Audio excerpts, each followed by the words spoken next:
Watching. Oh, they're already. All right, everybody. We're live on a slightly different format. Gosh, almost 2 years probably after we've recorded the first What's on the Line podcast in a real podcast format, a normal, just audio podcast format right here in the shop. Yeah. We're talking about some of the same topics about careful catch and release, the status of striped bass, the impending changes to our fishery. And of course, a lot has changed since that time, but there's still that great resource if you want to go back and listen to that conversation at ccamd.org/podcast. We switched formats. We paused the podcast for a little bit. There's obviously a lot going on, and at CCA, there's more important things that we work on every day than these kinds of platforms. But we're trying to bring you the information that's important to us, important to you as an angler.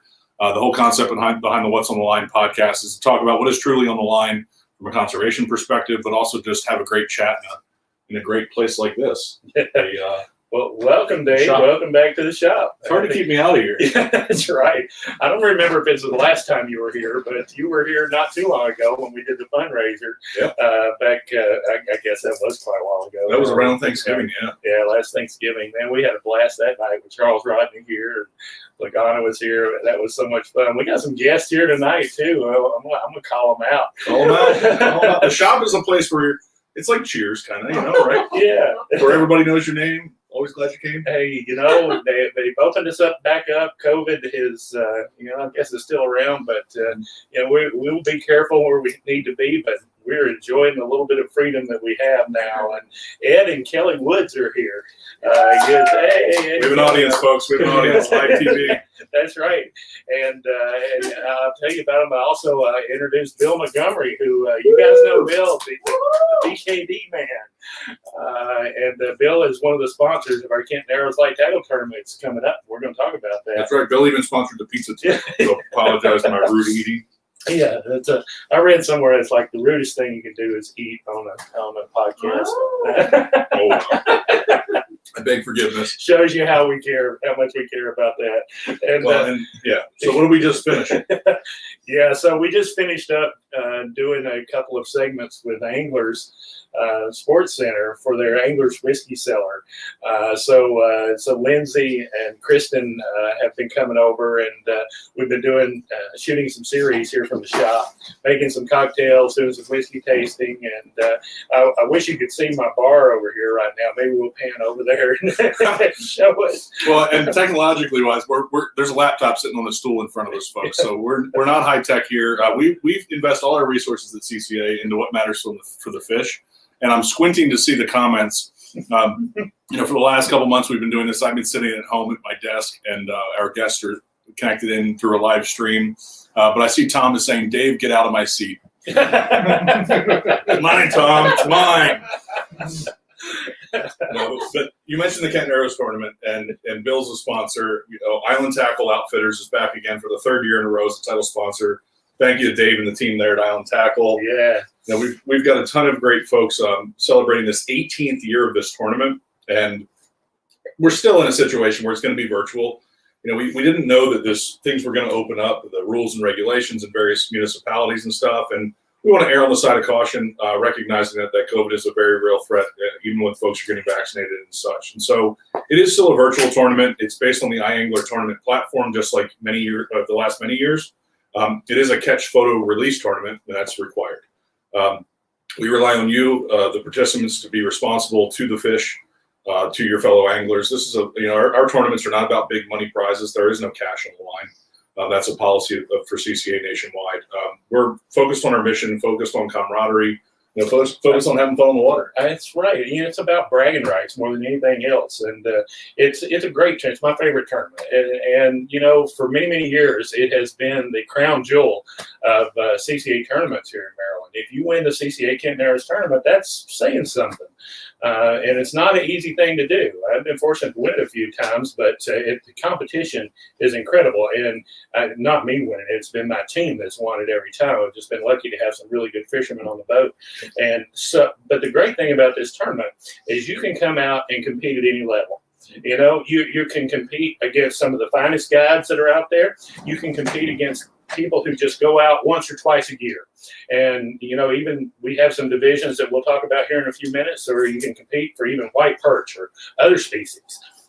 And so it's just a great tournament, and it's for a great cause, and it's fun. It is. That's absolutely fun. I'm leaning in so I can read the comments. Hey, folks, thanks for commenting. And just so you know, the folks that have commented are registered in their Facebook page, watching through Facebook, or logged into their YouTube. You can log in using your Gmail account to log into YouTube, and that's how you can comment. If you're viewing this after the fact, tune in next month. We do one of these a month. They've typically been the last Thursday, but with Memorial Day coming up and everything else with the tournament, we wanted to bump this one a little bit forward. So, again, the tournament is June 5th. It's always the first Saturday of June, and that's typically when the entire bay and all its tributaries are open for striped bass fishing. You may have seen a notice on our social media before last Sunday when additional areas opened up for catching fish, for pursuing rockfish. But June 1st is when everything opens wide. And so we used to have a party at the Jetty Bar at Kent Narrows. Mm-hmm. Hopefully in 2022, we're right back there having that party. We'll be back. But we're going to have a gathering for a captain's meeting at Island Tackle. So June 3rd. We will also stream that, but we recommend you attend. And there's one little perk there so far that we have lined up, and that you'll get 10% off all your purchases that night if you're registered for the tournament and attend the captain's meeting. So thank you to Dave and the team at ITO for giving us that benefit to our participants. And when Bill walked in with the pizza a few minutes ago, he also brought out some really cool lures that I think are going to hit the BKD website relatively soon.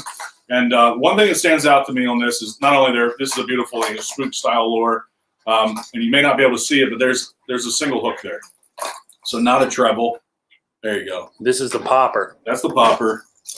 There's the little spook. Whoops. So nice rattle. We all know how great topwater fishing is. So the first person to register or to type in the comments that you have registered for the tournament because you have is going to get one of these. So you can either go to the URL along the bottom, ccamd.org/KNT21, and really hurry up and register, and then type in the comments, register. You're going to get this lure right here, and we're going to give a couple more away tonight. So thank you, Bill. I understand these are going to be available on the website very soon. So again, if you comment, register, you're going to get this lure right here. Mention who they're made by if you can. Oh, yeah, sure. So they're made by Lip Rippers Baits, which I understand is a young man who just started this as a hobby. He's a Maryland-based kid. Yep. And Bill reached out to them specifically to do these single hooks, these inline hooks, because these are the best for the fish. I know you saw the Releasense.org brand, and we're going to talk about some of the best things you can do to ensure that the fish are released and survive when you release these fish. And that's a big part of it. Hooking mortality is a big deal. The time you have the fish out of the water is a big deal. And having this single hook is better for the fish, but it's better for the angler. I can't tell you, I've got scars and stories all over the place from treble hooks, and thankfully no hospital visits, but I know I see them a lot. So, hey, Tom, you're the winner. Should Tom be the winner? All right, Tom wins. We're gonna make the next. You can't disqualify. We'll make the next challenge more challenging. Yeah, that's right. That's right. But so, if you guys have read my books, you've seen my top water chapter where I talk about the difference between spooks and poppers, and there's specific applications for each one. And poppers are just what it sounds like. They're designed to splash water, while as a spook has a signature walk the dog back and forth motion. Takes a little bit of a learning curve for this. Not much. You can figure out how to do it, after 4 or 5 casts. But you want it to kind of, I'll say it this way. Went on a really nice, calm day when you're fishing top water, especially like the fish these along shorelines, and you get that spook working, it looks like an eel on top of the water, back and forth, and it leaves this big wake coming out behind it. And when a fish explodes on that thing, man, that's the most exciting experience you can have in fishing. It absolutely is to see that happen. That's when you hook up. Yeah. Well, the hookup part's important. And remember, pause, right? Right. Let them take it. Wait for the wait.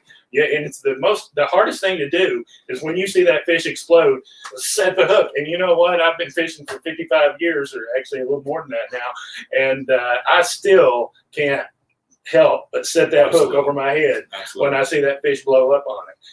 So sometimes I use mono to slow myself down, but the trick is to wait for the wait. Wait until you feel the fish before you set the hook. And those look like quality single hooks in there too. They are. And he spent a lot of time figuring out what size and what brand. Yeah, you might that's use. not something that's going to bend on a fish, and the O-rings are solid too, so they're not going to give out either. He actually tested them Did he? with weight. He went down to his basement and This is a 16-year-old Yeah. young man. That's fantastic. I mean, I've seen hooks pull out of top water plugs before, and I've seen O-rings give away, and I've seen hooks straighten out. That's not going to happen on these lures. They look nice. I have an idea for a second lure to give away. It's a fish nerd question. Mm. So what part of the fish's anatomy do they use to sense that bait making noise? How's it work? Do fish have ears? Or how do they sense that vibration? So that's the trivia question. That's What the trivia part of question. the fish's anatomy do Yep. they use to sense vibrations? Yep. That's a good one. I think it's been talked about in some of Shawn's books Yeah. and presentations and stuff. Amplitudes and frequencies, right? Yeah, that's right. There's a part of a fish where they sense the vibrations. There it is. Mike, I think it's Mike. Yeah. Who got that? The lateral line. Yeah. There we go. A bunch of replies. Right. So the lateral line, Well, you're going to get that rattle. Those fish are going to sense it, and then they're going to bite it. That one's yours. Get that out to you. And I know I was talking about responsible catch and release tactics. You folks may remember these rulers from the last couple of years. These are required to be used in our tournaments. We have consistency in this ruler or one of the wooden ones, which has been used in previous years. And so the Releasense ruler, this happens to be a sticker. There's a hard plastic one as well, and they're at Island Tackle Outfitters. They're also at some of our other great local tackle shops. And when you sign up, make sure you go ahead and get your ruler early. I always get the phone calls the Friday before the tournament. Where can I get a ruler? Where can I get a ruler? And we're going to continue to post more information about that and send some reminders out to folks. But you need this ruler. It is 48 inches long. In this tournament, I think the record fish is from Nick Lombardi, which was a 41-inch fish, if I'm not mistaken. So yeah, Nick caught that fish on my boat. I guess it was 5 years ago. no, I think it was 3. 3 years ago. Yeah. Was it? Yeah, 3 years ago. 2 or 3. We were fishing off Bloody Point, and we were on some pretty solid fish. I mean, you know, we'd get some mid-20s, high 20 every once in a while, and maybe a couple of low 30s. And so there's a trick, and I talk about it in one of the books about, and we always do this, and I probably shouldn't tell it when we're going right into the tournament. Hey, but you know It's your what? choice. I'm just judging. If you're watching, good to be watching. you get to hear it. So you cast out your own fish. Somebody hooks up. As soon as that guy hooks up, everybody else in the boat throws right behind that fish, because there's this element of competition to strikers. When they see a fish with something in their mouth, all the rest of the fish want to come and take it away from them. And it's usually, you've probably seen this happen. You catch a fish and you're reeling the fish in, and then another bigger fish comes up and tries to take that bait away from them. And it's always a bigger fish, because the littler fish is not going to pick on a bigger fish. It's going to be the bigger fish. That's a tournament winning strategy. Everybody throws behind them. You know what I mean? My crew, sometimes they throw over each other, but we try not to do that. That's how Nick caught that fish. And it still stands today as the tournament record, and our 3-string stringer it stands as a tournament record today. Yeah, that was a big fish, and you know, I don't get a chance to get out on the water that much, but of course talk about these fish a lot. And you know, we know that the striped bass population is down. We've been seeing it on the water for a very long time, and CCA has been heavily engaged in the process of advising managers. You know, quite often in this game, we don't get what we want and have to deal with the outcomes. And I'm not one to sit here and say, you know, Monday morning quarterback this whole thing, but the reality is that the warning signs have been there for a long time, and the anglers that spend a lot of time on the water realize that a certain size class of fish are missing. You know, I got involved in CCA as a volunteer more than a decade ago, probably 15 years ago now. And I remember paying attention to fisheries management. I always felt like, wow, these management plans and this data actually correlates well with my experience on the water. At the time, I was fishing a lot. And so you can look at some key things like Young of Year Index, which is an estimate of, or a comparison of year to year to year, how many fish are observed through a specific survey effort that Maryland DNR's team does. And they try and understand, or they count how many of these young rockfish they encounter through doing a beach seine sweep. I've actually participated in this, in 2019. And you know, there's a great team at DNR that does that work. They try and understand how many fish are being produced into the system. And then the stock assessment is a scientific model that understands this population of fish, and life is a exercise in exponential decline.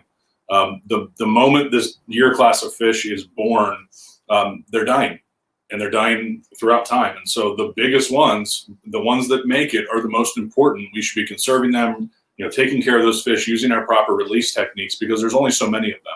And so what happens is, if you start with a lower number of fish being born, you can only end up with so many fish in the system as that exponential decline goes underway. And that's happened more recently. Management, the entire management system is based on averages. And of course, that average has gone down as we've seen recruitment, or the number of baby rockfish being born, go down. But it's been below average too many years in the last really decade to have a high abundance of rockfish, to have multiple year classes out there, to be able to catch the little guys that you shouldn't even bother. Get off, if you catch 15 inchers, leave them alone.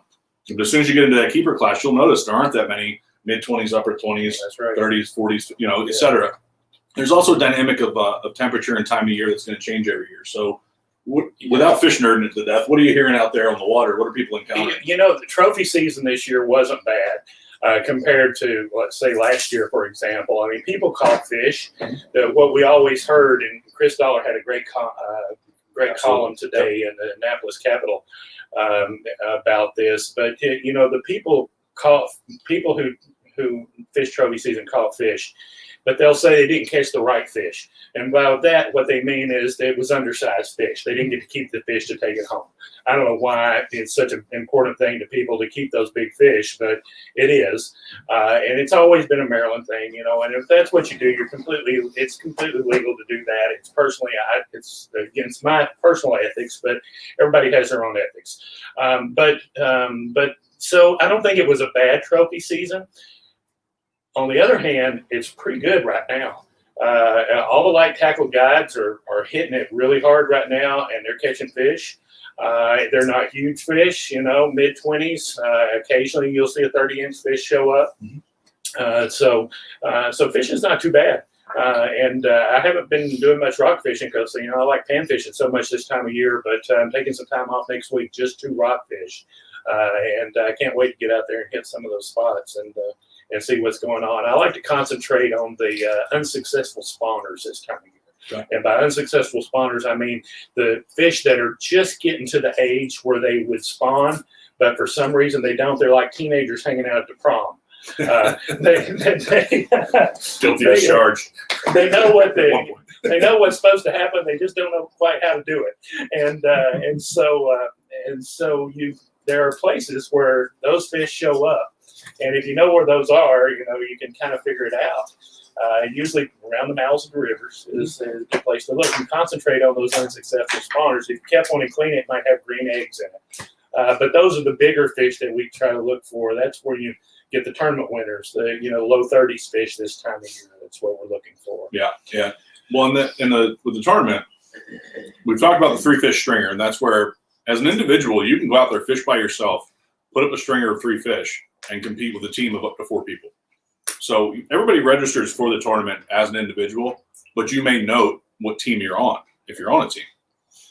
Right before the tournament, we'll reach out to everybody and say, if you're on a team, let us know now. And then what we would do is take the 4 anglers that say they're on that team, and any fish they catch, we automatically put the top 3 fish out of all they catch together as a stringer. If you're on a kayak, if you're fishing from shore, it doesn't matter.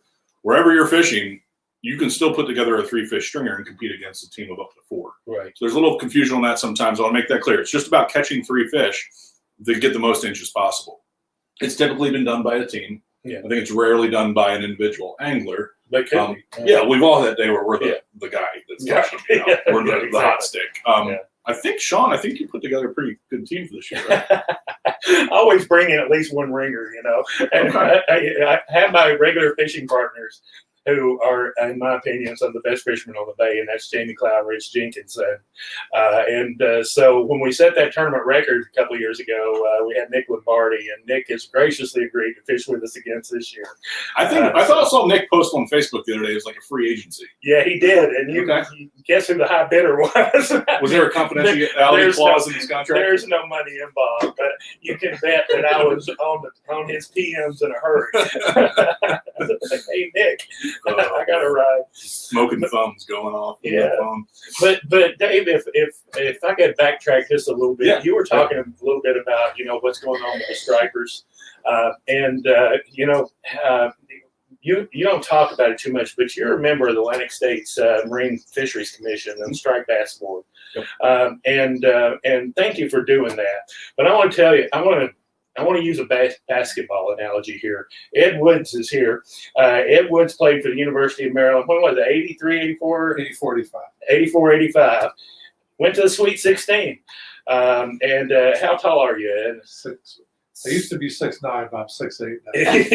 He thinks he's settled a little bit to 6'8", but I don't know. He looks 6'9" to me. Be sea level rise. I played a little bit of basketball too, not at the level that Ed did, of course, but I'm 6'4". So I remember when I was growing up, you always wanted to dunk a basketball. You don't even get tall enough or jump high enough to dunk a basketball. And we played on 10-foot goals, and there was 2 ways to do that. Either you could really work hard and jump up there and dunk the basketball, or you could lower the goal. A lot of times we just lowered the goal. And you know what? That's exactly the same thing the ASFMC tried to do with striped bass. Instead of we can't catch them like we used to could catch them, and so we have this limit that we're supposed to conserve the species. So what did some of the guys on the ASFMC want to do? Lower the goal. So they could still dunk on the striped bass. Well, Dave won't tell you this, but he's the guy who made the motion to keep them from lowering the goalpost this year, to lower that goal so that anybody could catch the bass. We want it to be tough, we want it to be. We want to conserve the species. We want to make you have to work for it a little bit. One of the commissioners even went so far as to say, I don't think that the people really understand the consequences of what they're asking for. Public opinion was almost 100% in favor of keeping the reference points where they are. Yeah. And to say that the public doesn't understand that, hey, don't insult my intelligence, and don't insult your intelligence. We know exactly what it means. We don't want to lower the goalposts. Thank you for that, Dave. My pleasure, Shawn. And honestly, I couldn't be in this position if it wasn't for CCA. And, I, as a passionate volunteer for so many years, getting to work with guys like you and so many people, Bill and, our members, our sponsors, that's how I'm able to actually hop out on the court, if you will, and be there. And it's a lot of hard work, and it's stuff that is complicated and frustrating to most people. But realize that in the simplest terms that CCA is here for you to focus on what's best for the resource. And what Shawn is talking about are the reference points, and that is a goal. It is a goal for what we want the fishery to be, what we believe we can manage it at. And there's been these technical reasons why that goal may have seemed unachievable. And it is really unfortunate. That comment about not realizing consequences was actually made by a Maryland commissioner, somebody I'm part of the delegation with. And, I know that attitude has been, Maryland's always been pro-harvest, not really recognize the value of a fish or accessing the fish for maybe releasing it, or just having more access to the public, to the resource. And if you set your goals in place to manage for abundance and have more fish out there, because when less are born, you pull back the throttles a little bit. It's just like investing money. It can be the simplest thing in the world if we let it be simple. But unfortunately, so many different forces are at play. And then you have folks come to the table and say, oh, you don't understand the consequences. Well, you know what? We've been living the consequences on the water for so long. Exactly. Our businesses are suffering. And we talk about the economic benefit of making sure that commercial harvester or charter boats or whoever might have benefit of catching and killing these fish. But there's tons of economic benefit that happens from using it as a renewable resource and releasing. And that's what we're talking about with Releasense and CCA, our program Releasense and these tournaments.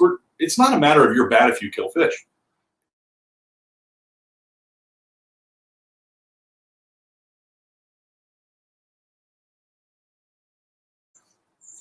We may have just lost a little feed a little bit. Oh, I think we're back. And I want to highlight one other person who actually stood up against that comment, and that's John Montgomery from New York. Yeah. The Atlantic States Marine Fisheries Commission, a lot of people see it as an opportunity to say, okay, blame it. It's this thing. The reality is it is us. I mean, it's literally me. I sit at the table because the Maryland's legislative appointee, Delegate Dana Stein, made the choice to put his faith in me to sit at the table and represent conservation. Plain and simple. Focus on what's best for the fish. A rising tide will lift all ships. That has been the focus of CCA for a very long time. And we've tried very hard to not have things slip in the direction that they have. And, it does feel good to finally be at the table and actually slam dunk. Yeah, it was slam dunk something on this motion. And a great meeting for the Fishers perspective. it was. It really was a great meeting. And there's a lot of information on our website. We did a little bit of a recap that you'll be seeing in your emails if you haven't seen it yet. But it's at ccamd.org/stripedbass. And realize that everything with management, especially managing a natural resource, is always in motion. There's always a process underway. And state leadership uses that as an excuse to not take tough action here. Somebody sent me today an article from 1984 when the moratorium was enacted. And, it's like, do we have to get back there? And unfortunately, when leadership chooses to be conservative and err on the side of caution, manage their money effectively, when returns on the investment aren't performing, this is what happens. We end up on a cliff because we've been assuming that average reproduction is going to happen. We've been assuming that all these things that aren't happening are happening. And so we're all at fault and we all have to fix the problem. And unfortunately, Maryland voted against some of the initiatives that I supported. And ultimately, I took a couple notes just to let you all know kind of the rundown of what ultimately happened. And then we'll get back to talking about fishing. We're going to focus mostly in this amendment. At this last meeting that lasted, I think, 6.5 hours, a 6.5-hour webinar, there's a whole recap on our website, again, ccamd.org/strikebass. We removed a bunch of things from consideration. And that doesn't mean we're not considering them or realizing their value, things like goals and objectives or reference points. We're just not going to change them. The goals we set, I think, in 2003 will continue to be our goals moving forward. This time, we're going to try and do a much better job of hitting them. And it does fall upon the states to enact real measures that we can rely upon. So recreational release mortality is going to be a continued focus. This is something that's really hard to quantify or to measure in management. We estimate it. We estimate that 9% of the fish that we release die year-long coast-wide, but we can do better than that. We can do better than that on a Maryland level. You're going to see us go on the offensive to push for more studies, for more rules to be put in place, to recognize that we are going to have an outsized impact on these fish at certain times of year. And there's going to be a group conversation amongst our fishing community to try and find a solution, because it's all about trade-offs. But we can be more conservative. We don't have to wait for ASNFC to take action. That's one important take-home message. Conservation equivalency is this concept that states can do different things that all add up to the same in the end. That is an extremely important tool for fisheries management in a state compact.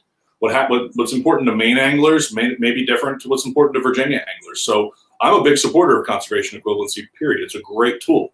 We have misused it. It is time to constrain it. It is time to stop using it in the way we have, because what we've done is we've stretched the data we have and the understanding we have of this fishery to the max. We've pushed too hard. We've stretched too far. Maryland and the Bay States have been a perfect example of what not to do. Most recently, we were supposed to take an 18% reduction across the board. And what do? They put all this stuff together, closing April, closing 2 weeks in the summer, putting circle hooks in place. All these things that we can't really quantify really don't work, because recreational fisheries are such a hard thing to predict. But they let commercial catch to continue on at the same levels in the Potomac River, in the Maryland part of the Bay, and in Virginia. Virginia got a lot of accolades for taking proactive measures early on, and we commend them for that. But the reality is they've put the cuts on the least reliable place that harvest is happening or mortality is happening, and they let the commercial side of things just continue on. And this isn't an anti-commercial type approach or anything. The reality is we have to stop killing so many fish because less fish are being born. And so one of the priorities in the management plan is to figure out conservation equivalency, tighten it up when the population is below the goals that we have set for it, or it's overfished like it is right now, and then consider additional management triggers. So the easiest way to describe this is an if-then situation. So if something happens, then the board must act. And the management triggers that were put in place in the previous version of Amendment 6, you can go back and read them in the plan. A lot of them make sense, but we're going to revisit most of them and make sure that we're using timely data, we're doing things that make sense, and we're making sure we don't end up in this situation again. And unfortunately, when it comes to rebuilding these fish and bringing back the population, it's reliant upon Mother Nature. And we've had a relatively drawn out wet spring. There's been some good rain up in the valley, up in the Susquehanna River Valley, but not too much. Fingers are crossed that we have good reproduction this year, but we've got to protect those fish all the way through until they become adults, until they spawn. we've got to continue to figure out how to protect what's left over of the 2015 year class, the 2011 year class, these spikes that we saw in production from years past. We have to protect them every step of the way and make sure that we have enough. And there's a lot of guessing going on there. And then the last piece of the puzzle is to protect, like I said, protect the 2015 year class, those other year classes. Yes, there are other driving factors that the commission is still looking at, but you have to think about legal authorities, and the coastwide commission can only tell the states to do so much. Every state is so different that there's things that states have to do proactively on their own. Maryland, we've always said, should have, has a responsibility as the major breeding ground to take care of enhancing habitat, to mitigate the various things that impact water quality in this bay. And we try to do that, but I think we're falling short of some of our 2025 watershed goals. So to me, Maryland has a larger responsibility than most states to do right by this resource. And so all the kind of secondary pieces of the puzzle are important and are going to be focused on by the commission. But ultimately, we have to control what we're killing right now. And that's just the reality of it. And we really need to also make sure that these fish have enough things to eat. Yeah. Think about things from an ecosystem component. So that's Menhaden fishery and how that's managed. There's a lot of complexity to it. But the bottom line is, I won't shut up if you let me talking about this stuff. But it's the work that I'm only in a position to do because of the members of CCA. So if there's ever any question as to what your membership does, what your sponsorship of a tournament or an event does, it's focus on the future of our fishery for all of us. Yeah. And most importantly, our youth. Yeah. What are we passing on to the next generation? That's what we're in the game for. That's what we've been doing for 26 years now. Yeah, I think if you ask anybody, if they want fish, they want a resource there for their kids and grandkids, they'll say yes. Who wouldn't say that? Absolutely. We all have different ideas about how to get there. But anyway, I wanted to bring that up because I appreciate your work. You knew you'd start a rant, right?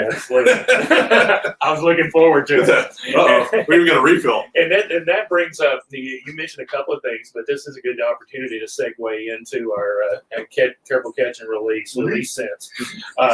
And you mentioned John McMurray. I have to tell you a story.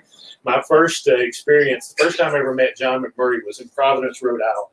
And I went up there with John Page Williams. And this was a discussion group, and there was probably maybe 40 people there from all over the East Coast. And we were talking about how to encourage catch and release fishing, using the most careful methods possible. And they divided us up into teams, and we had like one team debating one side and one team debating the other side. And McMurray was always on the opposite team of me. And every time, no matter what the subject was, he always went back to enforcement. He said, "Yeah, you can do that. You can try to get people to do this, but you've got to put some teeth into it." And at that time, we didn't even have a circle hook initiative. Right. And fortunately, thanks to some hard work from some people in CCA, including Dave, a lot of us worked. In fact, in my shop here, if you look up on the ceiling right now, you'll see a poster that says "Careful Catch." Use the circle, and that was something in the Careful Catch initiative that we, John Page and I, was working on maybe. I guess it's 15 years ago, 12 years ago now, and even went further back than that. But we won that battle. I mean, people are using circle hooks now, and it's taken a little while for people to get used to it. It's going to. And it will. Yep. But people like to set the hook. Hell, I like to set the hook. I mean, who doesn't like to set the hook? You're talking about too early sometimes. No, they do.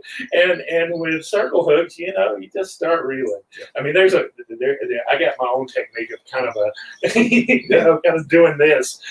With a circle hook, and I don't do a whole lot of bait fishing anymore, but you can make circle hooks fun. You will not get a circle hook argument anywhere down south. In Florida, Georgia coast, all the guides, they're not going to argue with you about circle hooks. They've been doing it long enough now that they know how well it works. We've still got something to learn there in Maryland, but we're getting there. And a lot of goes into this Releasense, this careful catch, taking care of our fish. Now, with Bill Montgomery here from BKD, when we're going out there jigging BKDs, we're using single hooks. A lot of us match the barbs on the hook. I highly recommend you, if you're not keeping fish, why not match the barbs? So what if your fish gets off? You're not it doesn't matter. Yep. If it gets off beside the boat, that's where you're going to turn him loose anyway. Yep. So mash those barbs on the hook.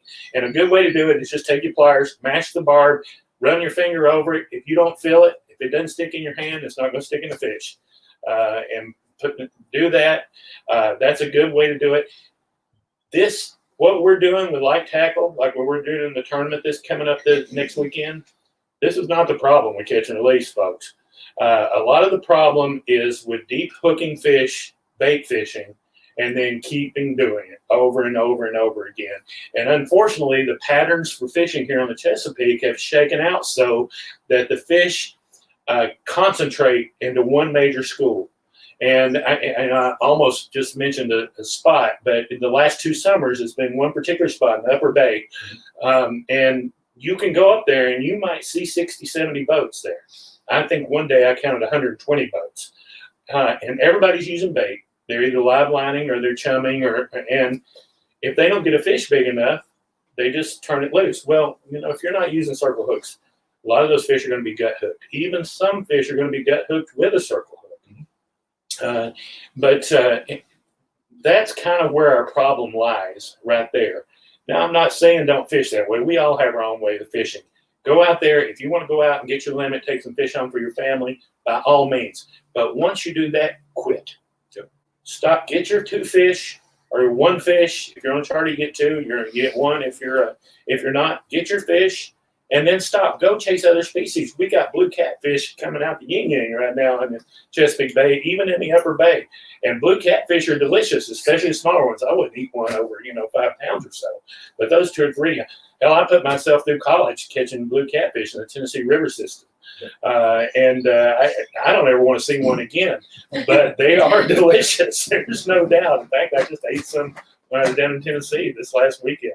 Well, and actually, we can even award you with prizes for going out and catching invasive species through our invasives count. I hope you've seen it by now, and if not, it's ccamd.org/count. And that's a big effort that thankfully is supported by Yamaha Right Waters, and that's a great program that they have from Yamaha Outboards. It's just a great supporter of CCA, and they're supporting our ability to educate people and incentivize people going out and catching fish like blue cats, flatheads, and snakeheads. And we're doing monthly prizes. So at the end of this month, we'll be giving away a bunch of prizes from Island Tackle Outfitters, who is our title sponsor for the Kent Arrows tournament. Just by catching a blue cat, reporting it through the iAngler tournament app, your name goes into a bucket. When you sign up, your name goes into the bucket. We'll do a live stream drawing at the end of the month, and you'll be able to go to Island Tackle and get your $25 gift card. They're giving away 10 of those, and then we add additional prizes on if folks are CCA members and participating in the invasives count.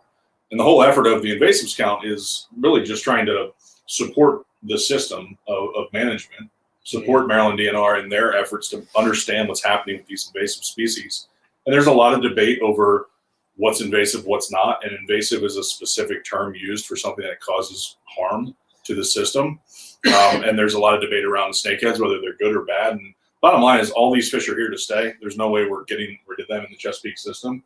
But if you care about rockfish, you should care about the snakeheads that are stacked up against the Conowingo Dam, the blue cats that are voracious feeders and an apex predator. I mean, they're a piscivore, or they eat fish through a large portion of their life cycle. And juvenile rockfish are out there, juvenile perch, juvenile crabs, all these things. And our system can only handle so much. And we have to be cognizant of that. And, I went on my management rant, but again, what drew me to CCA was being a passionate angler and finding a group of people that really cared about it on a deeper level to understand these pieces. And you know what? It made me a better angler. Yeah. And, I'm glad that you mentioned, I've said it a couple times, there's nothing wrong with taking fish home, feeding your family. That is fishing. There's a lot of militant catch and release people out there. Mm-hmm. And, about some species, I'm that way. Largemouth bass, sometimes trout. And getting even more that way about rockfish. But eating fish is a huge driver for our sport. Yes. Most of the people who fish want to eat fish, including me. I mean, I probably ate white perch 20 times this year already. Show off. I love them. And in fact, Diane was just telling me she's got some in the freezer she's thawing out for tomorrow night. But yeah, we eat fish. Yep. Why not? It's good for you. Yeah, it is, and it's good. So nothing wrong with that, and not to say that we shouldn't do that. It's all about responsible harvest. Yep. You know, sometimes we call it selective harvest. Pick the kind of fish you want. Like if I'm going to keep a rockfish, I love a 24-inch wide rockfish. I get 2 nice fillets off of that. Can probably last me and Diane for 2 meals, and there's lots of fat. You know, that's what I want. That's what I look for. I'm not going to keep a big fish. Just not interested. Same way with blue catfish. But you mentioned techniques and making it you a better angler. I want to tell you that there is a substantial number of people out there, good fishermen, who are jigging for blue catfish now, especially in the Potomac, using soft plastics, Bill, and they're fish-eating fish, as Dave just said. Yeah. And so they will take a BKD. They'll take soft plastics, and all you got to do is get on them. I mean, you probably caught some by accident, not even meaning to. But you can target them in certain places, especially where they're concentrated. And it used to be they were only concentrated in the Potomac, not anymore. The mouth of the Chester River, even owned up in the Chester, they're starting to get concentrated. So maybe I'll do a Chesapeake Minute or something sometime on jigging blue catfish. That might be a fun thing to do if I can stand putting up with them for a while. But how are we doing on time? We're good. I mean, we're 40 minutes in. We'll Okay. keep chatting a little bit All right. and get all these points. And I think we have to give something away, though. Oh, there you go. What should we give away? Oh, so I got this this Go Vols popper here. I'm from Tennessee. I'm a Tennessee fan. And look at the colors on this. So if you've probably heard my, can you see that? Yeah. You might have heard my my theories on the colors that the stripers see best. And that being, you know, as you know, if it ain't chartreuse, it ain't no use. But they also see orange really good because stripers see very similar to the way we see. If you, when you're driving here today, you probably came through a construction zone and you probably saw some cones out there. What color are the cones? They're orange. That's right. And if the workers were out there working, they're wearing vests. They're wearing high-vis chartreuse. That's right, chartreuse. Yeah. Chartreuse and orange, 2 of the best colors. Bill Montgomery ain't no dummy. he knows the good colors. and so that's a killer lure right there. That's a fish-catching lure and a popper at that. And that what is that, almost 5 inches long? Yeah. 4.75. And that's a killer lure. So we were just talking about invasives. And I think if you're registered for the invasives count, ccamd.org/count, and you post a picture of the most recent invasive species you caught, you're going to win this lure. And I know that's jumping through some hoops, but come on. Let's do it, folks. You can do it. You can do it. Get a popper. And while you're doing ccamd.org/count, and then just post a picture of a recent invasive species catch. Now, because that's really what our event's all about. It's about celebrating this thing we have. It's a situation that we have. We're trying to understand it better through science and through supporting Maryland DNR, but there's some great fishing opportunities out there. So educate yourself, learn about your own personal choice that you want to make, whether you bring a fish home or let it go. There is no requirement to kill any fish that you catch, even if it's invasive. Just don't move them. Show your responsibility for your fellow anglers and the ecosystem at large. Don't move these things around. Too many people have already done that. That's why they're all over the place. And we're all going to have to live through the consequences, the impact on our native species, the fish that you may not even care about, but you've impacted from your irresponsible activities. And so, you know, I will never step down off this pedestal of that's just irresponsible. And don't. Anglers aren't like that. That's not what conservation is all about. We shouldn't be doing that to each other and ourselves. And guess what? I'm no saint. I've done all sorts of things in the past that I wouldn't do again. But move forward and educate yourself to be an informed angler and work with each other. But do it respectfully, too. I know we all spend too much time seeing on social media the way people interact with each other. And if you really want to make an impact and they make a positive impact, meet somebody where they are, respect them, understand their interest and why they're participating in our sport the way they are, and give them that mutual respect that you deserve out of yourself. I mean, treat others how you deserve, you want to be treated yourself. And set an example. Set an example. And we're all out there. We have an opportunity every day to do something like that. So let me see. So we're still waiting on a picture of invasive species. I think we are. It might take a little bit. Yeah. Heck, it may happen next week. But So here's something else I'll point out about this lure. I don't know if you can see it on there, but that's not just an orange spray pattern on the back. You call that a crackleback pattern. That's see where it's kind of crackled like that. And then if I could get over to some of my antique lures on my shelf over there, I'd show you that some of the earliest lures ever made have that crackle back pattern. Some of the original Head and lures have that.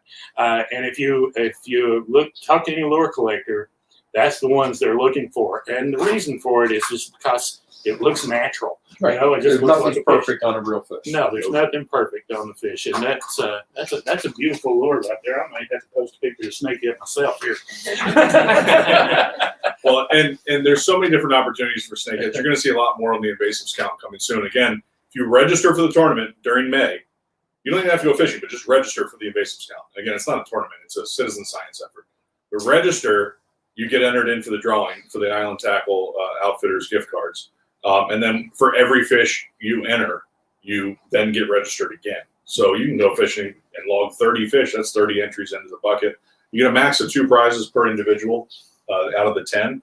And we have 10 prizes that have been donated by Island Tackle. But as we move forward, this event is monthly, but we end on Halloween. So there's plenty of opportunity to celebrate what you're doing, whether it be, if you're producing tackle like this great young man, a local guy making tackle. Let's work together. Let's come up with ways to reward folks for supporting citizen science through the invasives count, because that's what it's all about. I mean, we're a community. We have a lot to share. We're like any good family. You sit around the Thanksgiving table long enough or the Facebook table long enough, you might argue with each other, but it's the way it is. And no matter what, we're all in it together. These are a resource that we all share. So again, back to the Kent Narrows tournament. We'll finish out with some more stuff. Let's talk about white perch. We got white perch division. Yes, we have a Chesapeake light tackle perch division, and it's white or yellow, I think, is the way the rules are written. So perch. And thank you, Shawn, Chesapeake Light Tackle, for sponsoring that this year yet again. We did update some of the prize information on the page today, and you're gonna find out a full suite of prizes. But I can tell you, for some of the other divisions, for the team division, it'll be a total of $400 in gift cards to Island Tackle Outfitters. And then for light tackle, it'll be $300, $200, $100 for first, second, third. And then with the fly division, we've got a couple items on there, a mix between Sims and Temple Fork Outfitters. So there is a fly division for first, second, and third. That one's going to be winner's choice. So whoever goes first gets to pick out of the bucket of prizes. JLS Custom Rods is on board for the top female angler. Thanks, Ron Bovington. Thanks, Ron and Jamie. Yep. So you're going to get a custom rod for the top female angler for the biggest rockfish. And so that's in there. We have a free youth division. If you're 17 or under, not only can you get a free youth membership right now by going to the Kids Corner, if you just go to ccamd.org, all this stuff I'm talking about is right down at the bottom of the page. All the different links, but you can get a free kids membership by participating in an activity at the Kids Corner, and then you get to participate in the tournament for free. And so within the kids division, we're going to have trophies. The kids catches don't count into a team because they're separate as youth anglers that enter for free. But make sure you participate in that. We have a kayak division, and we're going to sew up some of the details of that here really soon. And we're going to keep throwing some more information at you. So please sign up for the tournament. We also have some great shirts that we just finalized recently, and they're going to be available actually for sale as well. So if you're not participating in the tournament, you'll be able to buy them very soon. They're from a great apparel partner we have at Deep Custom Apparel, or Deep Apparel. Deep Apparel. Yeah, Deep Apparel is just a fantastic partner that we met through our Habitat work. They're making a product. This is a long sleeve tri-blend, so it's kind of a cotton blend with a hood. So for great sun protection, the long sleeves, it's going to be a royal blue color, CCA logo on the chest, and then the tournament art on the back with all the sponsors' logos. So you'll be able to purchase that to help support CCA. And Deep is a great partner that's working with the No Shoes Reef Foundation, which is another great partner of CCA's. And if you're a fan of country music, you need to know a great Tennessee boy, Kenny Chesney. Right, and the No Shoes Nation. Kenny's from Maynardville, Tennessee, and you could, if you read that, you'll say Maynardville, but it's Maynardville. That's the way you say it. Well, and we all know how great of an entertainer and artist that Kenny is, and we're so privileged to have him support CCA. He's a board member of the Building Conservation Trust, our National Habitat Trust. That entity alone has supported so much work here in the Chesapeake. Again, because we recognize that it is a system-wide issue that we have here. It's not just a matter of managing our fisheries right. It's enhancing habitat. It's promoting clean water. So the No Shoes Reef Foundation is a big part of what supports CCA. All Tackle in Annapolis is going to have some brand new deep apparel hitting their shelves relatively soon, and there are some great opportunities to support CCA by selling the deep apparel or buying it on our website coming soon. So it's not quite there yet, but it's a great product. Some of it's even made from recycled plastic bottles. You're going to see a lot more about our great partnership with them and some of our habitat work, but I recommend you check them out. And you'll own one of their shirts if you're registered at the tournament. So the $50 entry fee is if you're already a CCA member, you're a current member.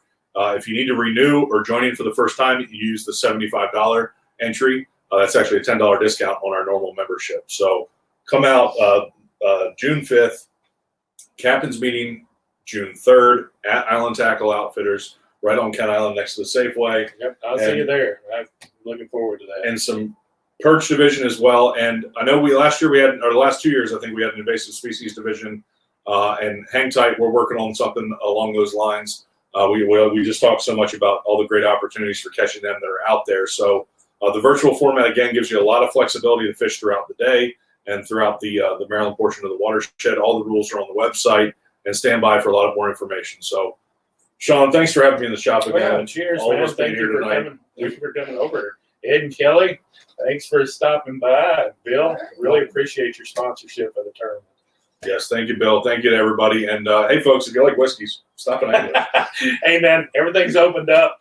We can get together now. So let's just say the shop is open. All right. I hope everybody has a great summer. And remember, check out releasense.org. It is CCA's platform to talk about responsible catch and release. We talked about the challenges in understanding exactly what that means for management, but we all know what we've done to maybe release a fish that didn't make it. Let's stop that. Let's be responsible anglers. Let's take care of our resource that we care about so much, that has driven so much of our lives and so much of our culture and our economy in places like the Chesapeake Bay here in Maryland. Let's be responsible stewards of the resource. That's what conservation is all about. And Yeah. cheers to that. Cheers. See you guys. Thank you.